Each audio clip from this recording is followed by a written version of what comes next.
I'm continuing my series of MASH retro reviews with Season 1, Episode 21, Sticky Wicket, and surprisingly, there's nothing British about this episode. I know there's later on going to be an episode where they deal with some British soldiers, but that's not this episode. Instead, this episode, well, there's a couple things going on, but the heart of it is Hawkeye has a patient that is struggling to recover, Private Thompson. And some context around is, one, he's not recovering well, so Hawkeye is worried, trying to figure out what's wrong, what could he have missed, and sounds like he's gone through almost every single possibility in his head. It doesn't help that during all this, him and Frank have a bit of a spat.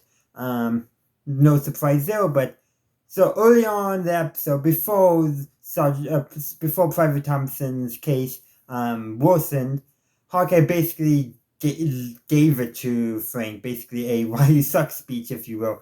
Every single thing. And of course, Frank and Margaret are upset on it and starting to go over Colonel Blake's head again.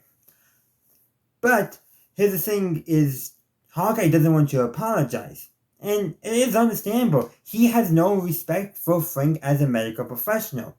Well, you know what doesn't help now with all this? So when Private Thompson starts getting worse, not recovering well, and Frank rubs it in Hawkeye's nose, saying, well, who's basically Little Miss Perfect, that kind of thing.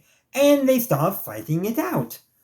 Yeah, there's a bit of influence, I think, from the movie, though, but much better motivation, I think, is going on here, because, I just feel like it's just better motivated, not, still some goading in the way, though it's actually Hawkeye who's goaded into the fight by Frank rather than the other way around, as it is depicted in the movie. But here it makes more sense on why it's going on. It's still basically professional disagreement becoming physical. Hawkeye standing up for his honor as a doctor, if you will. And he's basically depressed doing all this too. So this is not helping him. And eventually, what happens? Hawkeye's, sitting in guest quarters that's being used as storage, I guess. He's trying to sleep some. And all of a sudden, something pops into his head. He wakes Margaret up to help him with surgery, tells her to wake up Ugly John, the anesthesiologist, and a nurse to prep. And they reopen Private Thompson and figure out what's going on. So I forget the exact term, but I think it had to do with colon, but basically a very obscure area that's hard to reach. And Frank, showing a little bit of humility, tells Hawkeye that anyone could have missed that. That's real for Frank, I think, to admit, but it's true. Or I don't know if it's true. An actual doctor or medical professional can weigh on that. But I think it is true in the fact that Frank at this stage, he's not crazy yet. Well, he's a little bit crazy, but he is still a semi-competent physician. I don't think Frank is a surgeon. But yeah, he's probably right that anyone could have missed it. Because, took Hawkeye what? I feel like probably 2 days, given the pacing and all that. 2 nights at least, for him to think of maybe that is what's causing it. So it's not something that you would have thought of at the top of your head, like, the smaller intestine, like Margaret suggested. And there's a few other small things like, yeah, those make sense, but, Hawkeye discounted them. And it's this obscure one. Now, I've never rewatched House MD with the main character, Dr. House. Is basically a Sherlock surrogate, but anyhow, yeah, he could have come in this episode and be like, it's sad, and Hawkeye would be like, impossible, that's so obscure. But sometimes the obscure might be just what it is, and apparently that's what it was in this case. But what I really like about this episode is it does show a contrast between Frank and Hawkeye's doctors. Frank rarely shows concern whenever he has a patient who's not recovering well. Meanwhile, here's Hawkeye. He has one patient who's not recovering well, and he can't focus on anything else because of that. Frank, I have a feeling he could more easily move on, but Hawkeye, he just can't.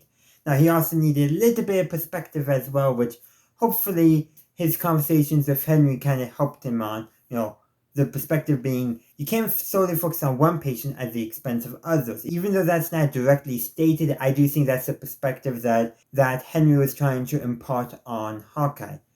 And one last thing before I leave you, there's plenty of jokes in this episode. Probably my favorite is this recurring guy. I think he does record 3 times, basically Radar eating a lot of food, and the final gag of it is when Hawkeye and Frank get at it.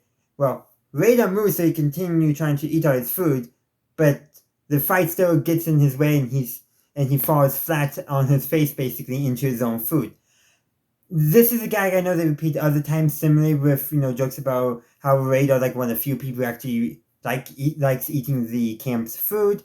But I do like how they did in this episode, particularly because they build it up. Like you think the joke is just him eating a lot of the camp food that everyone else can barely stand, that he apparently likes, and it ends basically with him having it in his face because of the other plot line, the actual plot line. So I do think that is an interesting thing, and I really did like that. But that's all I got for you today. I would love to hear your thoughts on Sticky Wicket in the comment section down below. Thank you for watching my video. I do hope you enjoyed it. If you did, please be sure to give this video a like and share.